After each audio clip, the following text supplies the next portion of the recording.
There are 3 confirmed photographs of Robert Johnson. 3 images captured during his brief 27 years on Earth. 3 frozen moments that show us what he looked like, how he dressed, how he held his guitar. But if you look closely at these photographs, if you examine them with attention to detail rather than just glancing at the face of the famous bluesman, you'll notice something strange, something that photographers noticed, something that family members noticed, something that has never been adequately explained despite decades of analysis and speculation and investigation.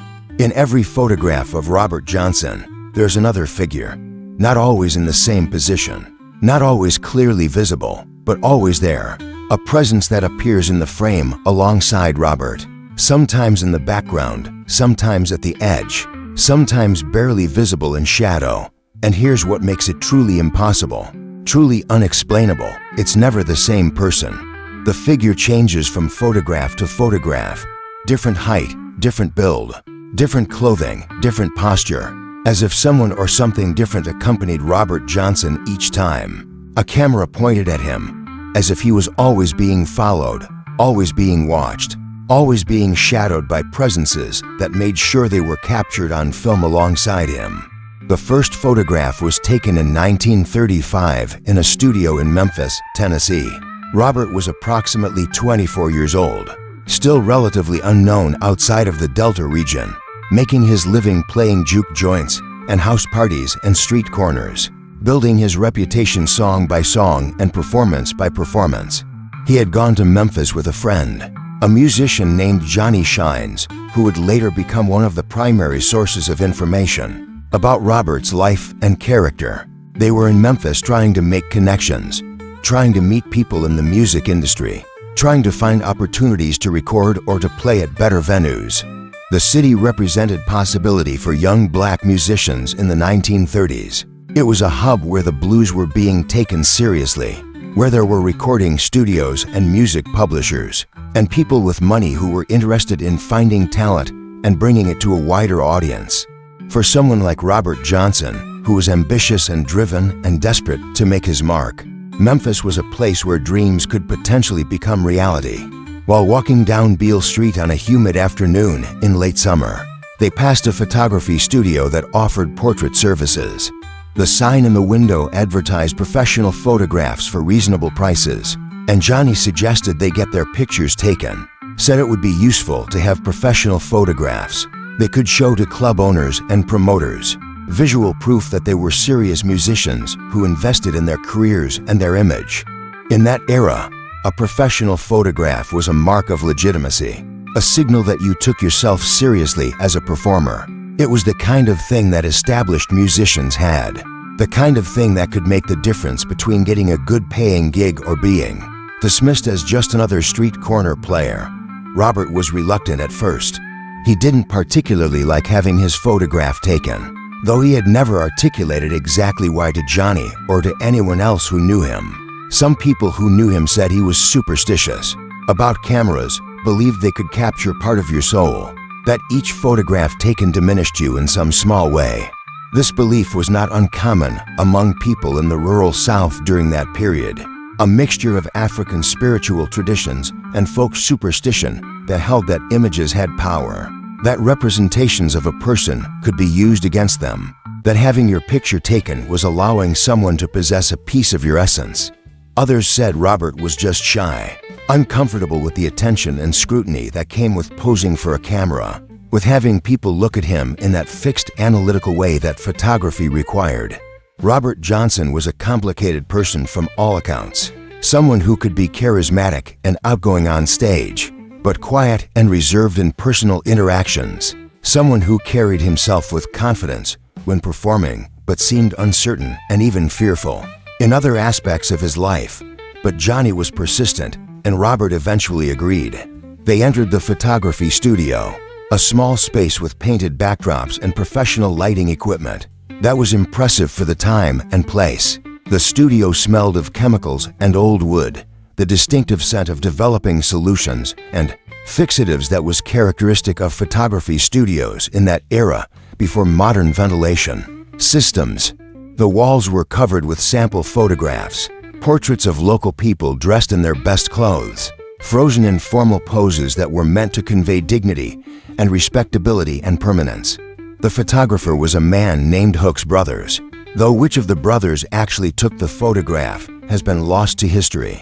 The Hooks Brothers studio was well known in Memphis, had photographed many local musicians and entertainers over the years, had a reputation for quality work and fair prices, and for treating black customers with the same professionalism and respect they showed to white customers, which was not universal in that time and place. The photographer who worked with Robert that day was experienced and skilled, someone who had taken thousands of portraits and who knew how to position subjects, how to use lighting to create flattering effects, how to make people comfortable in front of the camera. He directed Robert to sit in a wooden chair positioned in front of a painted backdrop that showed a generic Victorian parlor scene, the kind of aspirational setting that was popular in portrait photography of the era. The backdrop was meant to suggest refinement and culture, to place the subject in a context of middle-class respectability, even if their actual living circumstances were far removed from such elegance. Robert sat for the portrait holding his guitar, wearing a pinstripe suit that he had borrowed or bought specifically for this occasion. The suit fit him well, made him look professional and polished, transformed him from a traveling musician into someone who could be taken seriously by people with money and influence. The photographer positioned him carefully, adjusted the angle of his shoulders, directed where he should look, how he should hold the guitar. The lighting was arranged using reflectors and diffusers, creating the kind of even illumination that would produce a flattering portrait without harsh shadows or overexposed areas. Everything was done according to professional standards, following the established practices of portrait photography that had been refined over decades.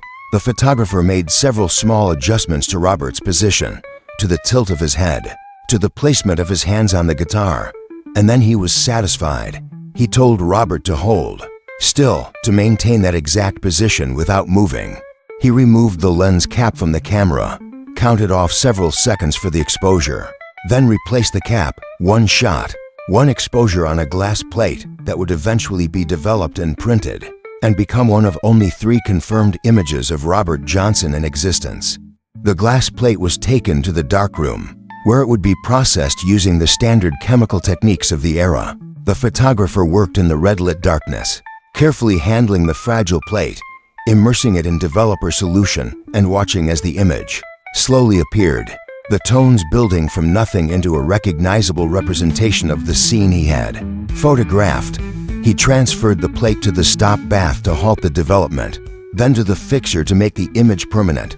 The plate was washed thoroughly to remove all traces of the chemicals, then set aside to dry. Days later, when the plate was completely dry, prints were made by placing the glass plate negative in contact with photographic paper and exposing it to light, creating positive images that reversed the tones of the negative. The prints were developed through the same chemical process, emerging from the developer solution showing Robert Johnson sitting in his chair with his guitar, looking seriously at the camera with an expression of focused intensity. When the photograph was developed several days later and Robert returned to pick up his print, he looked at it with an expression the photographer remembered as disturbed, not pleased with how he looked, not satisfied with the result, but unsettled in a way that seemed deeper than simple vanity or dissatisfaction with the photographer's work. The photographer had seen many reactions from customers viewing their portraits for the first time. Some were delighted, some were disappointed, some were neutral. But Robert's reaction was different. It was a kind of recognition, as if he was seeing something in the photograph that he had expected, but hoped wouldn't be there. Robert stood holding the photograph for a long time without speaking, his eyes moving over the image, taking in details. Then he pointed to the background of the photograph, to the painted backdrop that showed the Victorian parlor scene, and asked the photographer who the other person was. The question caught the photographer off guard. He looked at where Robert was pointing and said there was no other person, that Robert had sat alone for the portrait, that no one else had been in the frame when the exposure was made. The photographer said this with certainty because he had been there, had positioned Robert himself, had seen the scene clearly before making the exposure. But Robert insisted, said there was clearly another figure visible in the photograph, standing behind and to the left of where he sat, partially obscured by shadow but definitely present, definitely there. He pointed to a specific area of the photograph, tracing the outline of what he saw with his finger. The photographer looked more closely at the spot Robert indicated and admitted that yes, there did appear to be something in that area of the photograph that could be interpreted as a figure, a darker patch that vaguely suggested a human shape. It was subtle, easy to miss if you weren't looking for it, but once Robert pointed it out, it was impossible to unsee. The tonal values in that area of the print arranged themselves in a way that suggested a tall figure standing in the background, a presence that had somehow been captured by the camera.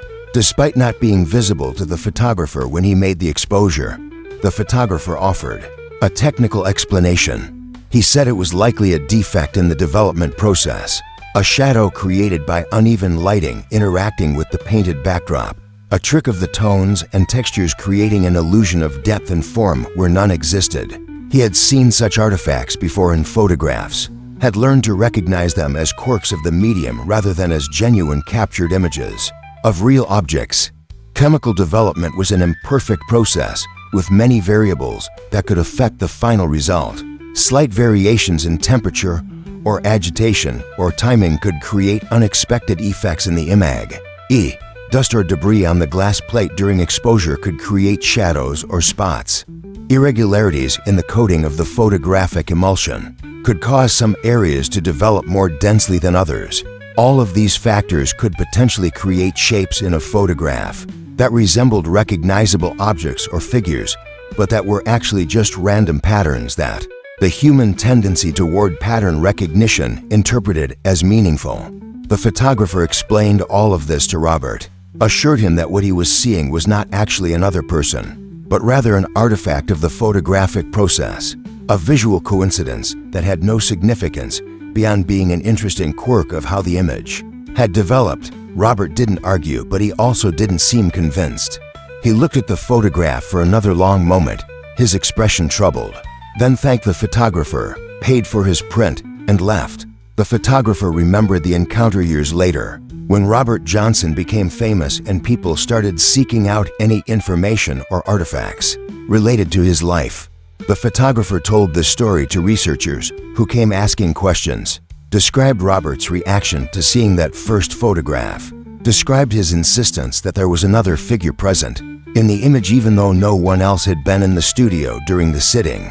The photographer kept the glass plate negative in his files for many years, stored along with thousands of other negatives from decades of portrait work.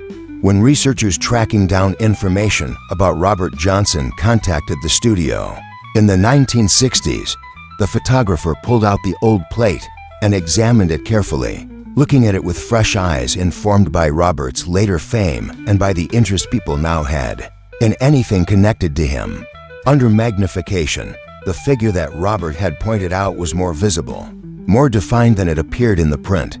It had the proper perspective and tonal values of something that had actually been in the space when the photograph was taken, not the random quality of a chemical artifact or a shadow. The figure appeared to be tall and thin, wearing what might have been a long coat or cloak, positioned at an angle that suggested it was standing slightly behind and to the left of where Robert sat. The features were not clear. The face was in shadow or simply not detailed enough to make out specific characteristics, but the overall human shape was unmistakable once you knew to look for it. The photographer, looking at this negative decades after taking the original photograph, could not explain how this figure had come to be captured on the plate.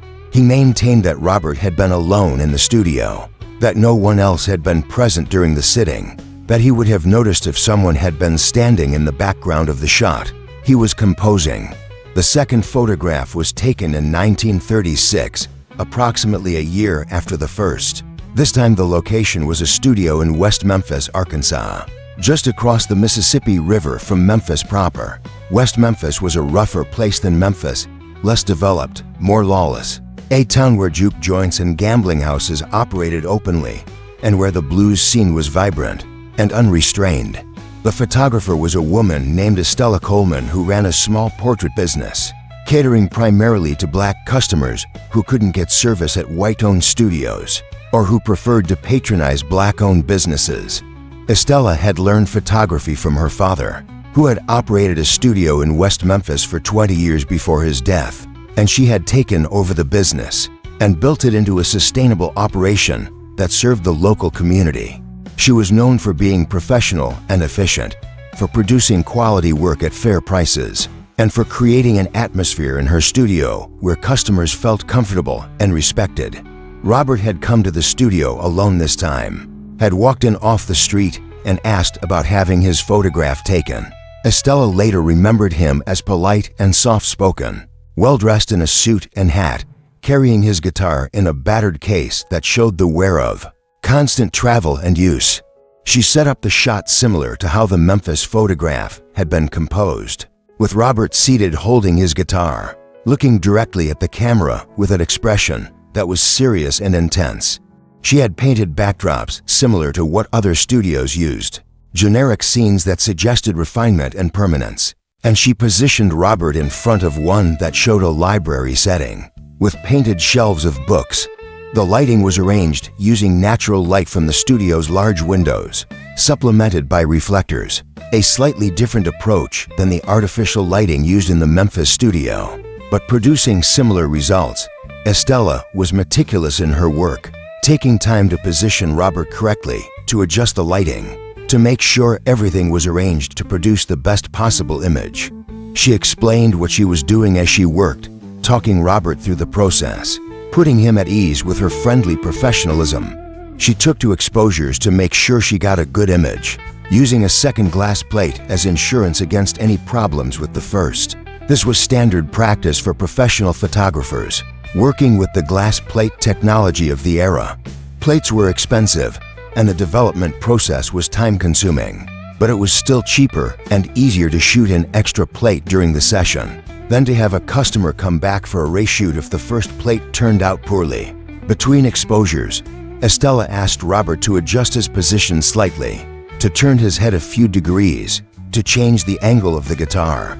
The second exposure was from a slightly different perspective than the first, a variation that would give Robert options when deciding which image he preferred.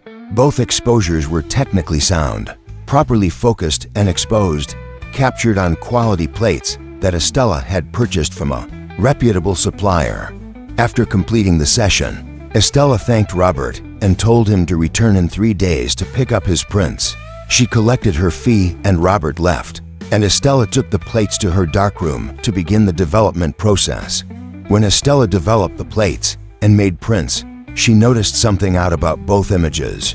In the background, visible over Robert's right shoulder, there appeared to be another person, not clearly defined, not in sharp focus the way Robert was, but unmistakably present. A figure that seemed to be standing behind Robert, stocky and somewhat shorter than average height, wearing what looked like a dark suit or coat. Estella was troubled by this because she was certain Robert had been alone in the studio when she took the photographs. She had positioned him herself, had spent several minutes adjusting his placement and the lighting, had been focused intently on composing the shot to produce the best possible image. She had been the only other person present during the entire session.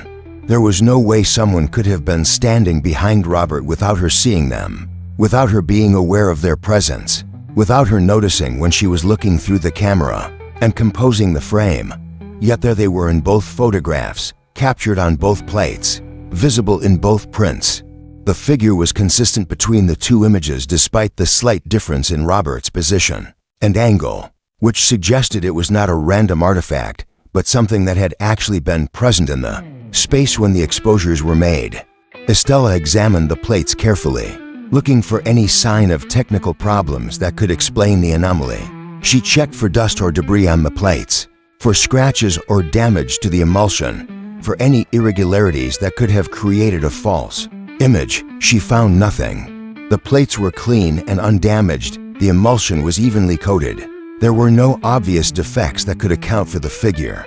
She considered the possibility of a double exposure, that perhaps she had accidentally exposed the plates twice, once with Robert and once with someone else, creating a composite image that showed both subjects. But she had used fresh plates from a sealed box, plates that had never been exposed before, and she had taken no other photographs that day. There was no source for a double exposure. She considered light leaks, that perhaps stray light had entered the camera during exposure and created a pattern that resembled a figure. But both plates showed the same figure in the same position, and light leaks would be random and inconsistent, not producing identical effects on separate exposures. Every technical explanation she could think of failed to account for what she was seeing in these prints. Not a trick of lighting or shadow, because the figure was too defined, too consistent across both separate exposures, to properly integrate it into the perspective and tonal values of the scene. Not a double exposure, because she had used fresh plates and had taken no other photographs that day. Not a defect in the development, because she had processed these plates, using the same careful procedures she used for every photograph she made. And she had never seen anything like this appear in any other image. Estella showed the photographs to Robert when he came to pick them up several days later. She pointed out the figure in the background and asked if he had brought someone with him to the studio, if perhaps a friend had been waiting in the background during the sitting. She asked this even though she knew she would have noticed another person in her studio. But she needed to hear Robert's response, needed to understand if there was some simple explanation she had missed. Robert looked at the photographs for a long time without speaking, his face expressionless, but his eyes showing something that might have been recognition, or resignation, or a mixture of emotions that Estella couldn't quite interpret. Then he said quietly that he had come alone, that there had been no one with him. His voice was flat, unsurprised, as if he had expected to see something like this in the photographs. Estella apologized and offered to retake the photographs at no charge, said there must have been some problem with her equipment or her process that had created this strange artifact in the images. She was troubled by the idea that her professional work had produced flawed results, that a customer might think she was careless or incompetent, but Robert declined the offer. He said the photographs were fine, that he would take them as they were. He paid for the prints without complaint or further discussion, took his images, and left. Estella kept the glass plate negatives in her files, stored them carefully in protective sleeves in her filing system, where they remained for decades. Years later, when researchers and historians began tracking down every possible source of information about Robert Johnson, someone located Estella and asked about whether she had ever photographed him. She retrieved the old plates from her files and showed them to the researchers, confirming that the figure visible in the background was present in the original negatives, not something added later, not an artifact of printing or reproduction. Something or someone had been captured by the camera standing behind Robert Johnson, even though no one had been visible to the naked eye during the photographic session. The third and final confirmed photograph of Robert Johnson was taken in 1937 in a Woolworth's photo booth in Memphis. This wasn't a formal studio portrait like the previous two, but rather a quick automated photograph of the type that was becoming popular in the late 1930s. Photo booths had been installed in various stores and public places, offering customers the chance to get inexpensive photographs taken quickly, without the need for a professional photographer. The booths were mechanical marvels for their time, self-contained systems that could take a photograph, develop it chemically, and dispense the finished product within minutes. You would sit in the booth, insert your coins, look at the camera lens mounted on the wall in front of you, and wait for the flash. The system would take several shots in rapid succession, each separated by a few seconds, giving you different poses or expressions if you chose to change position between exposures. The film was developed inside the booth using an automated chemical process, and within minutes, a strip of photographs would be dispensed from a slot, ready to be cut apart and distributed or kept together as a strip of sequential images.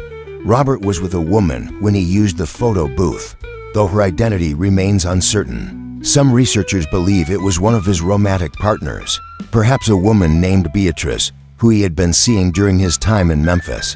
Others think it might have been a sister or female friend, someone who happened to be with him that day, and who agreed to have their picture taken together in the booth.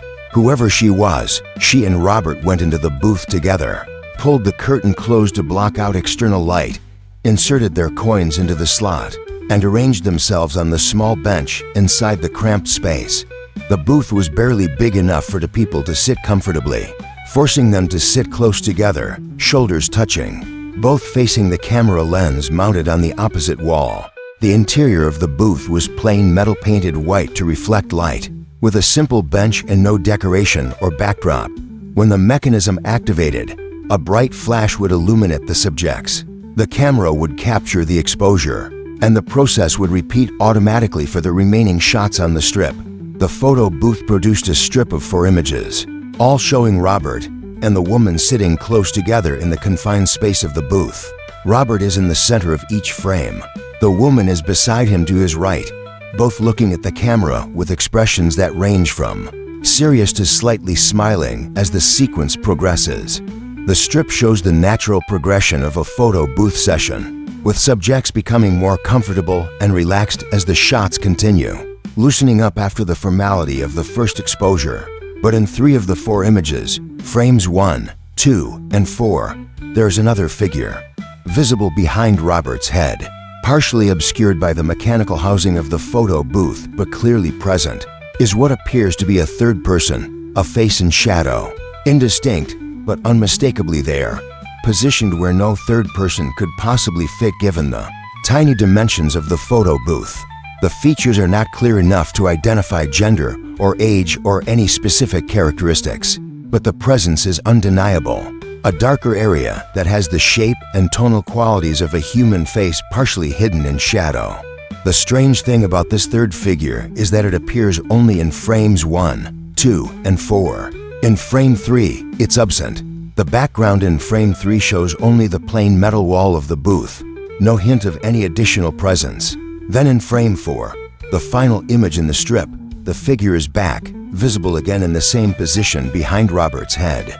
This pattern of appearance and disappearance is difficult to explain through any conventional means. If it was a technical defect in the camera or the development process, you would expect it to be consistent across all frames or to follow some logical pattern related to mechanical function. But appearing in frames 1, 2, and for while being absent in frame 3 suggests something more complex, something that was actually present during some exposures but not during others, something that came and went during the few seconds between shots.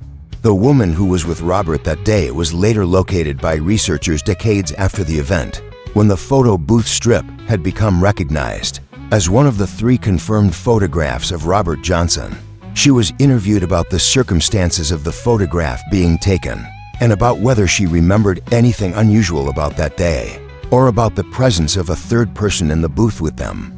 She told researchers that they had been alone in the photo booth. She was absolutely certain about this. The booth itself was small, barely big enough for the people to sit comfortably side by side. There was no room for a third person to be present without being obvious to both Robert and herself. She would have known if someone else was there, would have felt them pressing against her or Robert, would have seen them or at minimum been aware of their presence in such a confined space. She remembered the day clearly because it was one of the few times she had spent with Robert, and having photographs taken together had felt significant to her, a memento of their time together. She remembered sitting in the booth, inserting the coins, waiting for the flashes, laughing between exposures. She remembered it being just the 2 of them, cramped together on the small bench, no one else present. Yet the photographs show this additional presence, this figure that appears and disappears between frames, that manifests in the automated camera's eye, even though it was invisible to the people actually in the booth. Now we have 3 photographs, 3 separate images taken in 3 different locations by 3 different photographic processes over a period of approximately 2 years from 1935 to 1937, a formal studio portrait with professional equipment and lighting and glass plate technology, another formal studio portrait with different equipment and a different photographer, but similar glass plate technology, and a series of automated photo booth pictures using completely different technology, an automated system with chemical development integrated into a mechanical process. 3 completely independent photographic events separated by time and space and circumstances and technical approach, and in all 3 cases, in images captured by different cameras using different technologies operated by different people. In different places, there's an additional figure present alongside Robert Johnson, a figure that was not visible to the photographers or to the people present during the sessions, a figure that appears only in the developed photographs, captured by the camera, but invisible to the human eye at the time of exposure, and most significantly, most impossibly, most disturbingly, it's not the same figure in each photograph. The presence changes, different each time. In the Memphis studio photograph from 1935, the figure appears tall and thin, wearing what might be a long coat, standing in the background to Robert's left.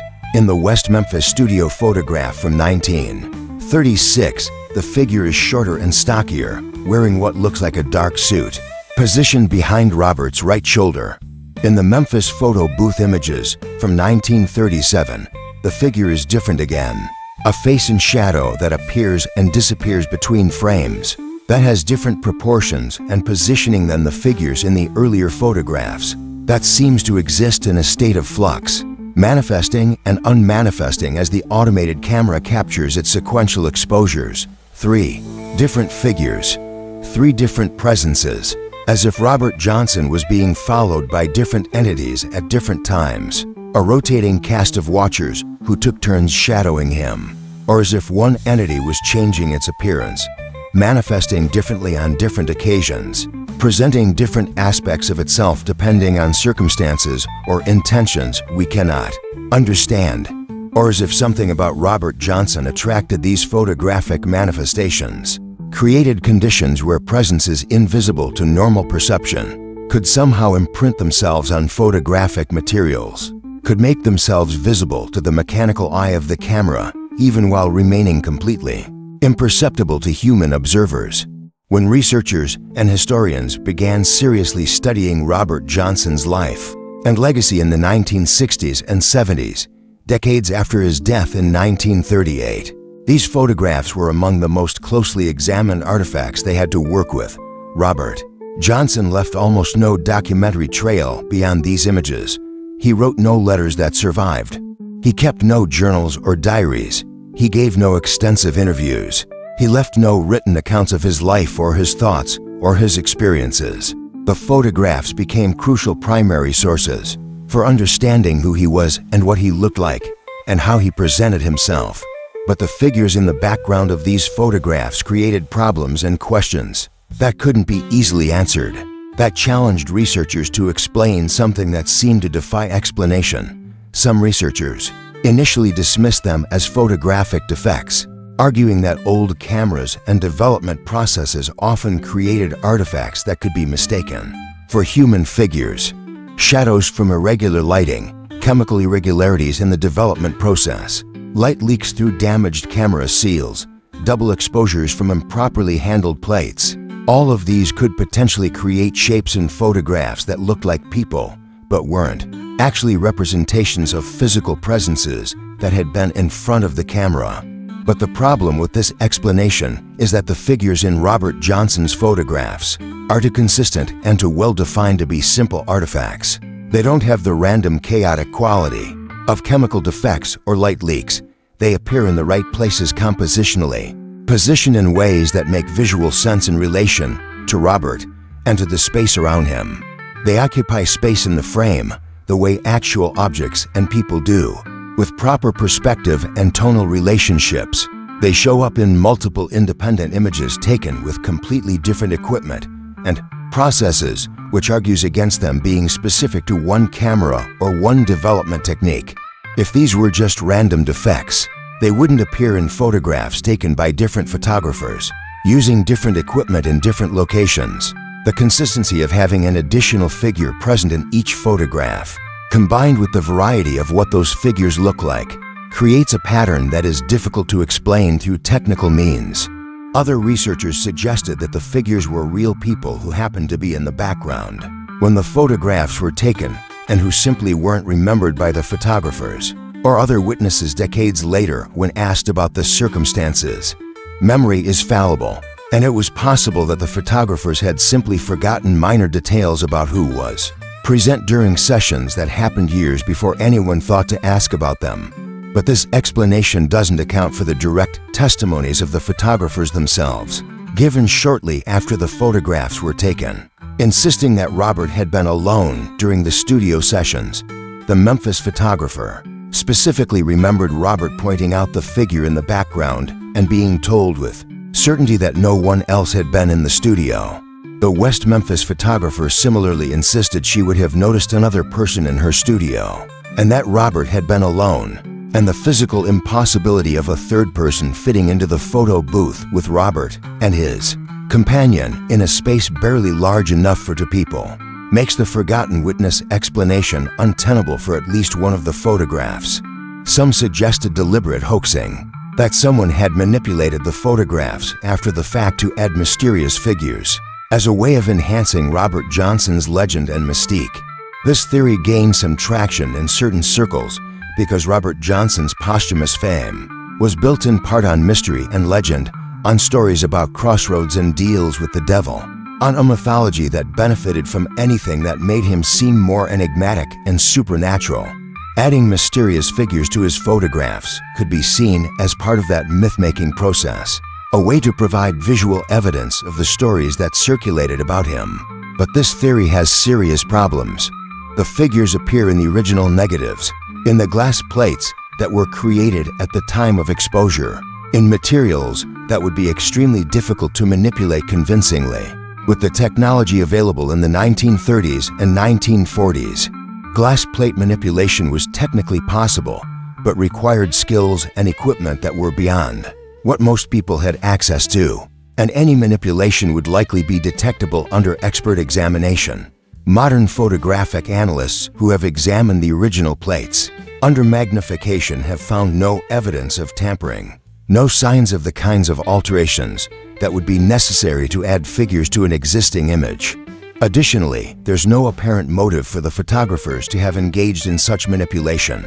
At the time the photographs were taken, and 4 years afterward, Robert Johnson was not famous. He was a working musician with a regional reputation, but no national recognition. His recordings had been made for small labels with limited distribution. He died in obscurity in 1938, and it wasn't until the 1960s that his music was rediscovered and reissued, and he began to be recognized as one of the foundational figures of American music. The photographers who took his pictures in the 1930s had no way of knowing he would become famous, had no reason to manipulate his photographs to add mysterious elements.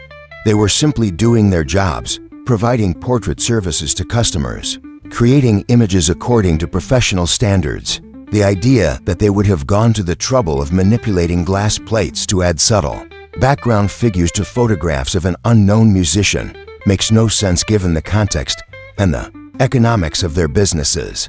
The most careful and thorough analysis of the photographs has been done by photographic experts who specialize in historical images, people with decades of experience examining old photographs and distinguishing genuine artifacts from defects or manipulations or misinterpretations. These experts have used various analytical techniques to study the Robert Johnson photographs, including magnification, digital scanning, chemical analysis of the surviving plates, comparison with other photographs taken by the same photographers using the same equipment. The consensus among these experts is that the figures present in Robert Johnson's photographs are anomalous. They don't match the expected patterns of photographic defects or errors. They don't show the characteristics of double exposures or light leaks or chemical artifacts. They appear to be actual captured images of something that was present during the exposure, but that wasn't visible to or remembered by the people who were there. One expert who examined the glass plate negatives from the first two photographs under high magnification noted that the figures show proper perspective relative to Robert and to the rest of the scene. They're positioned at distances that make sense given the depth of field and the focus of the camera. They show tonal values and gradations that are consistent with being three-dimensional objects at various distances from the camera rather than flat artifacts on the surface of the plate. The lighting on the figures, subtle as it is, corresponds to the lighting setup used for the main subject, showing highlights and shadows that match the direction and quality of the illumination. These are not random shadows or chemical accidents. They're photographed presences that occupy space in the frame, the way actual objects and people do, that interact correctly with the optical properties of the camera and the photographic process. The fact that they weren't visible to the photographers at the time of exposure doesn't change their presence in the final images. They were there. The camera saw them even if human eyes didn't.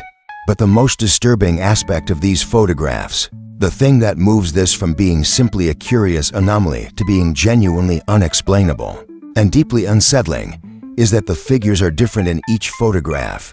If it was a consistent photographic defect specific to Robert Johnson, if it was some quirk of how his appearance or his presence affected photographic materials, you would expect the same artifact to appear in each image, a consistent shadow in the same position, a recurring pattern that manifested whenever he was photographed. But that's not what we see. We see variation. We see different figures in different positions with different characteristics. This suggests not a defect, but something real. Something that actually varied from one photographic session to another. Something that was genuinely different each time a camera captured Robert Johnson's image. Either Robert Johnson was followed by different entities at different times, a rotating cast of invisible watchers and witnesses from some realm we don't understand, or he was followed by something that could change its appearance, that manifested differently on different occasions, that presented different aspects or forms of itself depending on circumstances or purposes we can't comprehend. Either possibility is deeply disturbing because it suggests that Robert Johnson's reality was fundamentally different from normal human experience, that he lived in a world where he was perpetually observed and accompanied by presences that most people never encounter, that he was never truly alone even when he appeared to be alone, that his existence overlapped with some other layer of reality that occasionally became visible through the mechanical eye of a camera, even while remaining completely hidden from human perception.